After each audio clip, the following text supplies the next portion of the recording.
আসসালামু আলাইকুম শিক্ষার্থীবৃন্দ, আজকে ক্লাসে তোমাদের সবাইকে স্বাগত। আজকে আমি তোমাদের মধ্যে যে ক্লাসটা নিয়েছি সেটা হলো তোমাদের সাধারণ গণিত বইয়ের 17তম অধ্যায়। অধ্যায়ের নামটা হচ্ছে পরিসংখ্যান, যে অধ্যায়টা তোমাদের জন্য খুবই গুরুত্বপূর্ণ। এই অধ্যায় থেকে তোমাদের এসএসসি পরীক্ষায় এসএসসিতে কমপক্ষে 26 থেকে 27 মার্ক কমন আসবে, গ্যারান্টি।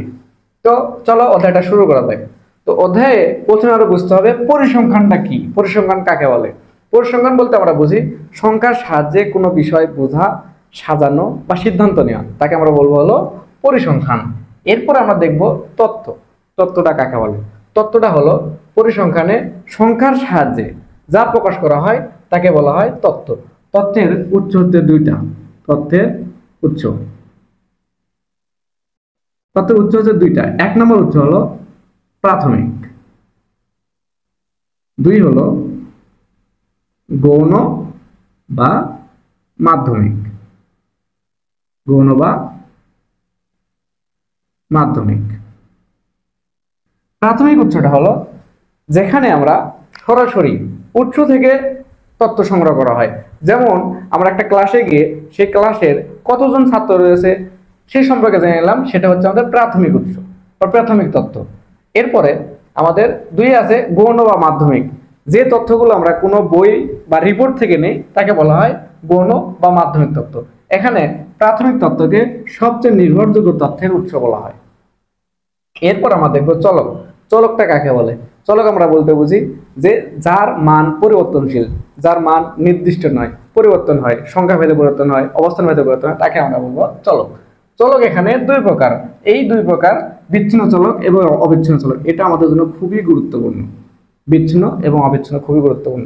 এখান থেকে তোমাদের একটা এমসিকিউ আসবেই ইনশাআল্লাহ। তো দেখো বিচ্ছিন্ন চলকটা কি। বিচ্ছিন্ন, আমরা বিচ্ছিন্ন কথাটা যারা বুঝতে পারতেছি যে যা ভেঙে যায়, আলাদা হয়ে যায়, এক জায়গায় থাকে না, তাকে বলে আমরা বিচ্ছিন্ন চলক। কিন্তু পরিসংখ্যানে বিচ্ছিন্ন দিয়ে আলাদা কিছু বোঝায়। পরিসংখ্যানে বিচ্ছিন্ন দ্বারা বোঝায় হচ্ছে যার মান কখনো ভগ্নাংশ বা ভাঙ্গা হয় না। দেখো তাহলে মানে আমরা বিচ্ছিন্ন চলক বলতে আমরা বুঝি যার মান ভাঙ্গা অংশ হয় না, ভগ্নাংশ হয় না, যাকে আমরা ভাঙ্গে লিখতে পারি না, তাকে আমরা বলবো বিচ্ছিন্ন চলক। যেমন মানুষ, মানুষ তো কখনো অর্ধেক হইতে পারে না। পাখির সংখ্যা, গরু ছাগলের সংখ্যা, এগুলো হচ্ছে আমাদের বিচ্ছিন্ন চলক। এরপর আমরা দেখবো অবিচ্ছিন্ন চলক। অবিচ্ছিন্ন চলক কাকে বলে? অবিচ্ছিন্ন দ্বারা আমরা বুঝতে পারতেছি যার মান বা যে আলাদা হয়ে যায়, আলাদা হয় না। অবিচ্ছিন্ন দ্বারা বুঝি যার মান আলাদা হয় না বা ভেঙে যায় না, তাকে আমরা বলবো অবিচ্ছিন্ন। কিন্তু পরিসংখ্যানের বিষয়টা উল্টা। অবিচ্ছিন্নতা আমরা বুঝতে পারতেছি যার মান যে কোনো ভগ্নাংশের সংখ্যা হইতে পারে, তাকে আমরা বলবো অবিচ্ছিন্ন চলক। যেমন বয়স, মানুষের বয়স হতে পারে 5 বছর 2 মাস, 20 বছর 5 মাস, এরকম। এরপরে হতে পারে তাপমাত্রা, এরপরে হতে পারে তোমার পরীক্ষার জিপিএ, যেমন আমরা বলতে পারি 4.50, এটা দশমিক, তার মানে আমরা বলতে পারি এটা হচ্ছে আমাদের অবিচ্ছিন্ন চলক। তাহলে আশা করি তোমরা বিচ্ছিন্ন এবং অবিচ্ছিন্ন চলক সম্পর্কে বুঝতে পেরেছো। তাহলে আমরা শর্টকাটে মনে রাখতে পারি বিচ্ছিন্ন চলকটা কি? ভগ্নাংশ ভগ্নাংশ হয় না, অবিচ্ছিন্ন ভগ্নাংশ হয়, ভগ্নাংশ হয়, তার মানে যাকে আমরা ভাঙ্গে লিখতে পারি। এরপর আমরা দেখবো বিন্যস্ত ও অবিন্যস্ত উপাত্ত। বিন্যস্ত, বিন্যস্ত দ্বারা বোঝায় যাকে সাজানো থাকে তাকে বলে আমরা বিন্যস্ত। তার মানে বিন্যস্ত চলকটা মানের ঊর্ধ্বক্রম বা মানের অর্ধক্রম অনুসারে ছোট থেকে বড় অথবা বড় থেকে ছোট সাজানো থাকবে, তাকে আমরা বলবো বিন্যস্ত চলক। অবিন্যস্ত চলকটা কি? যার মান কোনো ক্রম অনুসারে সাজানো থাকবে না, তাকে আমরা বলবো অবিন্যস্ত উপাত্ত। এরপরে দেখবো আমরা শ্রেণী উচ্চ সীমা। শ্রেণীটা কি? দেখো এখানে আমাদের একটা শ্রেণী দেওয়া আছে, সেটা হলো যে 10 থেকে 15, এটা আমাদের একটা শ্রেণী। এই শ্রেণীর এই যে সবচেয়ে বড় মানটা, এটাকে আমরা বলবো হলো এটা হচ্ছে আমাদের ঊর্ধ্বসীমা। এটা হচ্ছে ঊর্ধ্বসীমা, এটা হচ্ছে ঊর্ধ্বসীমা। এবং এই যে ছোট মান বা নিম্ন মান, একে বলবো আমরা নিম্ন সীমা। এটা হচ্ছে নিম্ন সীমা। তাহলে একটা শ্রেণীর সর্বোচ্চ মানকে আমরা বলবো ঊর্ধ্বসীমা এবং সর্বনিম্ন মানকে বলবো আমরা নিম্ন সীমা। এরপর আমরা দেখবো হলো এখন শ্রেণী উচ্চ সীমা নিম্ন সীমার মধ্যে রয়েছে শ্রেণীর মধ্যমান। মধ্যমানটা কি? নিম্ন সীমা এবং ঊর্ধ্ব সীমার মধ্যে যে মাঝামাঝি যে একটা পার্থক্য রয়েছে তাকে বলবো আমরা শ্রেণী মধ্যমান। শ্রেণী মধ্যমান নির্ণয় সূত্রটা কি? শ্রেণী মধ্যমান নির্ণয় সূত্র হচ্ছে উচ্চ সীমা যোগ নিম্ন সীমা ভাগ 2, এবং উচ্চ সীমা এবং নিম্ন সীমার পার্থক্যের অর্ধেককে আমরা বলবো হলো শ্রেণী মধ্যমান। এরপর আমরা দেখবো শ্রেণী ব্যবধান। শ্রেণী ব্যবধানটা কি? এই যে 10 থেকে 15 হয়েছে, এখানে শ্রেণী ব্যবধান কত? এখানে শ্রেণী ব্যবধান হচ্ছে 6। এখান থেকে আমরা বুঝতে পারি এখানে শ্রেণী ব্যবধান হচ্ছে 6। এরপরে ক্রমজড়িত গণসংখ্যা। ক্রমজড়িত গণসংখ্যা কাকে বলে? ক্রমজড়িত গণসংখ্যা আমরা বলতে বুঝি যে যে শ্রেণী আমরা ক্রমজড়িত গণসংখ্যা বের করব, ওই শ্রেণীর গণসংখ্যা এবং তার আগের শ্রেণী, যে আগের শ্রেণীটা থাকবে তার গণসংখ্যার যে যোগফল তাকে আমরা বলবো ক্রমজড়িত গণসংখ্যা। তুমি এখানে বলতে পারো দেখো এখানে একটা আমাদের শ্রেণী রয়েছে, যেমন ধরো এখানে আছে 10 থেকে 15 এবং এখানে দেওয়া আছে ধরো 16 থেকে 21। এখানে গণসংখ্যাটা হলো, এখানে ধরো 5, এখানে গণসংখ্যা 7। তো আমরা যদি এখান থেকে ক্রমজড়িত গণসংখ্যাটা বের করি, এখানে কত গণসংখ্যা হবে? প্রথমের যে শ্রেণীটা রয়েছে এটাও যদি আমরা ক্রমজড়িত গণসংখ্যা বের করি, এর আগে তো কোনো শ্রেণী সংখ্যা নেই, তার মানে বলতে এখানে 5 + 0 = 5। তার মানে এই শ্রেণীর ক্রমজড়িত গণসংখ্যা হচ্ছে আমাদের 5। এরপরে দ্বিতীয় শ্রেণী যদি ক্রমজড়িত গণসংখ্যা বের করি, এখানে কি রয়েছে? আগে আমরা পাইছি হলো 5 প্লাস তারপরে এখানে 7 = 12। তার মানে এই শ্রেণীর ক্রমজড়িত গণসংখ্যা হচ্ছে 12। এভাবে আমরা ক্রমজড়িত গণসংখ্যা নির্ণয় করব। এরপরে খুবই ইম্পর্টেন্ট তোমাদের জন্য, ভেরি ভেরি ইম্পর্টেন্ট, সেটা হচ্ছে কেন্দ্রীয় প্রবণতা। এখান থেকে তোমাদের একটা এমসিকিউ আসেই সকল পরীক্ষায়। কেন্দ্রীয় প্রবণতাটা কি জিনিস? কেন্দ্রীয় প্রবণতা, কেন্দ্র দ্বারা আমরা বুঝতে পারছি কেন্দ্র, কোনো জায়গার কেন্দ্রের দিকে। প্রবণতা মানে কি? ইচ্ছা। তাহলে পরিসংখ্যানের সকল উপাত্ত কেন্দ্রের দিকে, একটা মানের দিকে। ধরো পরিসংখ্যানের একটা কেন্দ্র, এটা হচ্ছে কেন্দ্র, এই কেন্দ্রের দিকে সকল মানের পঞ্জীভূত হওয়ার বা এই দিকে আসার, জড়ো হওয়ার, জমাট বাঁধার যে প্রবণতা তাকে আমরা বলবো হলো কেন্দ্রীয় প্রবণতা। এখন এই কেন্দ্রীয় প্রবণতার পরিমাপক হচ্ছে তিনটি পরিমাপক। একটি হচ্ছে মধ্যক, একটি প্রচুরক এবং গড়। তাহলে কেন্দ্রীয় প্রবণতার পরিমাপক হচ্ছে 3টি: মধ্যক, প্রচুরক এবং গড়। এর মধ্যে গড়কে, এই যে গড়, এই গড়কে সবচেয়ে নির্ভরযোগ্য কেন্দ্রীয় প্রবণতা বলা হয়। এরপর আমাদের শিখতে হবে গণসংখ্যার বহুভুজ, অজীব রেখা এবং আয়তলেখ। আমরা এইবার দেখব পরিসংখ্যানের সকল সূত্রের ব্যবহার এবং ব্যাখ্যা।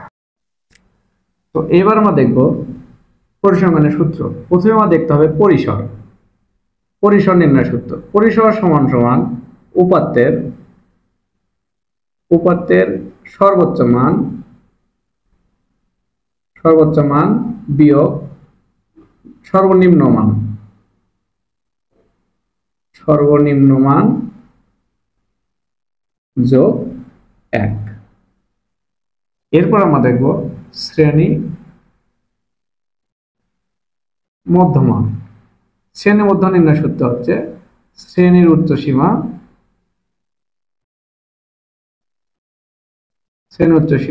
যোগ নিম্ন সীমা ভাগ 2। এরপর আমরা দেখব শ্রেণীর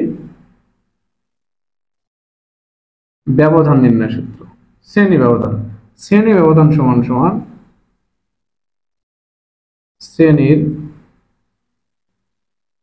উচ্চ সীমা বিয়োগ নিম্ন সীমা যোগ 1। এরপর আমরা দেখব শ্রেণী সংখ্যা সমান সমান পরিসর ডিভাইডেড বাই শ্রেণী ব্যাপ্তি। এরপর আমরা দেখব হচ্ছে গড় নির্ণয় সূত্র। গড় নির্ণয় সূত্র হচ্ছে দুইটা, একটা হচ্ছে গাণিতিক গড় এবং সংক্ষিপ্ত পদ্ধতিতে গড়। তো এবার আমরা দেখব গাণিতিক গড় নির্ণয় সূত্র। গাণিতিক গড় নির্ণয় সূত্র হচ্ছে গড় সমান সমান summation fi xi divided by n। এখানে এই চলকগুলোর ব্যাখ্যা দেখতে হবে। তো এখানে fi হচ্ছে i তম শ্রেণীর গণসংখ্যা, xi হচ্ছে i তম শ্রেণীর মধ্যমান, এবং n দিয়ে বোঝায় হচ্ছে মোট গণসংখ্যা, বা আমরা বলতে পারি গণসংখ্যার সমষ্টি। এরপরে আমরা দেখব সংক্ষিপ্ত পদ্ধতিতে গড়। সংক্ষিপ্ত পদ্ধতিতে গড়, এই গড়কে আমরা বলতে পারি x বার সমান সমান a plus summation fi ui divided by n into h। এখানে আমাদের চলকের ব্যাখ্যাগুলো হলো x বারটা আমরা বোঝাচ্ছি গড়, a সমান সমান আনুমানিক গড়। এই আনুমানিক গড়টা আমাদের ধরে নিতে হবে। এটা হলো তোমাদের যে কোনো শ্রেণী মধ্যমানকে আমরা আনুমানিক গড় ধরে নিব। এরপরে fi হচ্ছে i তম শ্রেণীর গণসংখ্যা, ui তে বোঝায় হচ্ছে i তম শ্রেণীর ধাপ বিচ্যুতি, n হচ্ছে মোট গণসংখ্যা বা গণসংখ্যার সমষ্টি, এবং h দিয়ে বোঝায় হচ্ছে শ্রেণী ব্যবধান।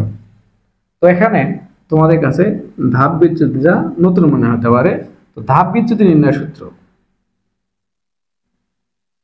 ধাপ বিচ্যুতি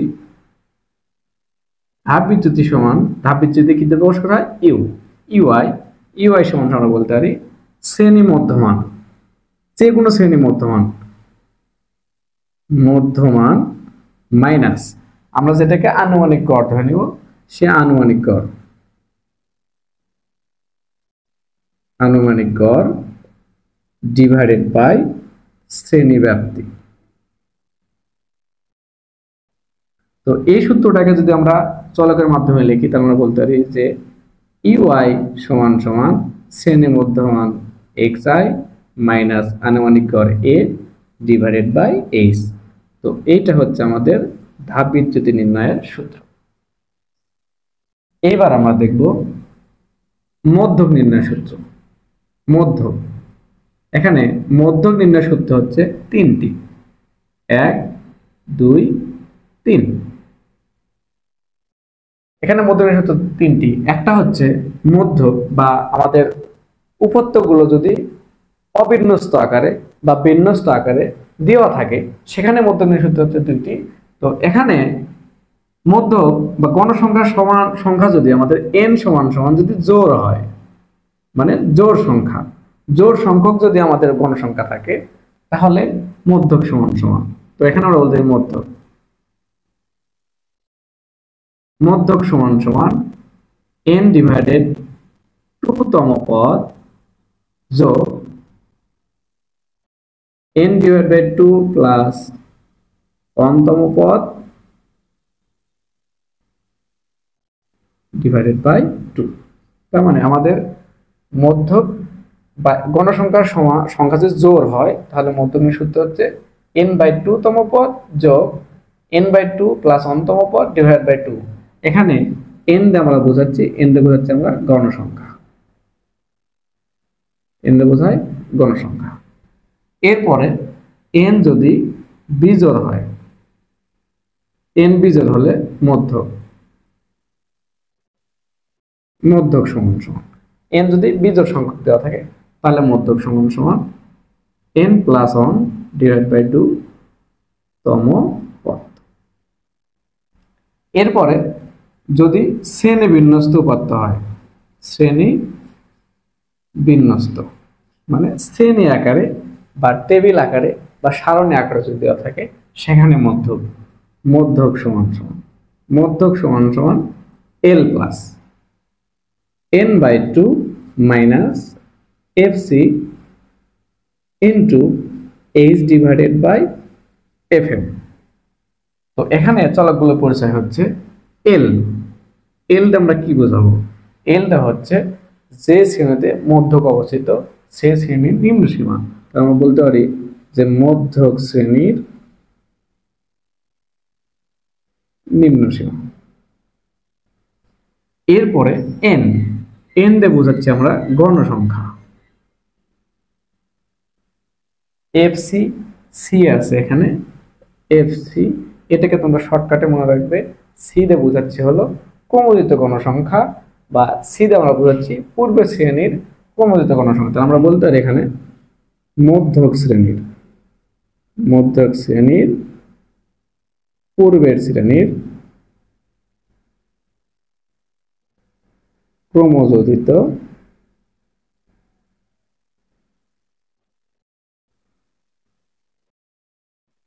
ক্রমযোজিত গণসংখ্যা।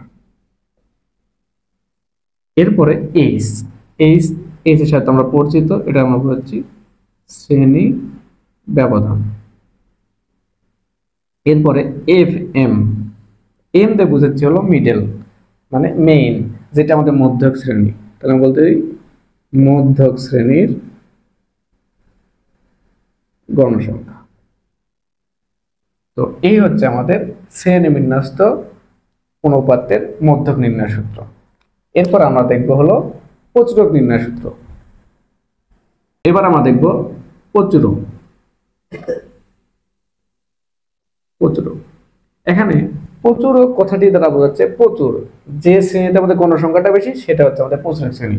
প্রচুরক নির্ণয় সূত্র হচ্ছে L plus f1 divided by f1 plus f2 into h। এখানে এল দিয়ে কি বোঝায়? এল দিয়ে বোঝায় হচ্ছে প্রচুরক শ্রেণীর, প্রচুরক শ্রেণীর নিম্ন সীমা। যে শ্রেণীতে প্রচুরক অবস্থিত সে শ্রেণীর নিম্ন সীমা। আমাদের প্রচুরক শ্রেণীটা হবে যে শ্রেণীতে সবচেয়ে বেশি গণসংখ্যা রয়েছে সেটা হচ্ছে আমাদের প্রচুরক শ্রেণী। এখানে f1, f1 তে বোঝায় হচ্ছে প্রচুরক শ্রেণীর গণসংখ্যা থেকে বা মাইনাস প্রচুরক শ্রেণীর গণসংখ্যা মাইনাস পূর্বের শ্রেণীর গণসংখ্যা, পূর্বের শ্রেণীর গণসংখ্যা। f2, f2 তে বোঝায় হচ্ছে প্রচুরক শ্রেণীর গণসংখ্যা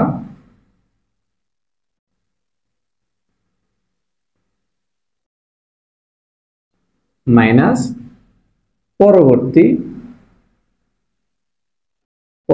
শ্রেণীর গণসংখ্যা। তার মানে f1 হচ্ছে যে শ্রেণীতে আমাদের প্রচুরক রয়েছে তার আগের শ্রেণীর গণসংখ্যার বিয়োগফল, এবং f2 তে বোঝাচ্ছি প্রচুরক শ্রেণীর গণসংখ্যা থেকে তার পরের শ্রেণীর গণসংখ্যার বিয়োগফল। এখানে এইচ আমরা বোঝাচ্ছি হলো শ্রেণী ব্যবধান। তো আশা করি তোমাদের সূত্র সম্পর্কিত কোনো সমস্যা থাকবে না। এরপর আমরা দেখব এই অধ্যায়ের যত গাণিতিক সমস্যা রয়েছে সেই গাণিতিক সমস্যার সমাধান।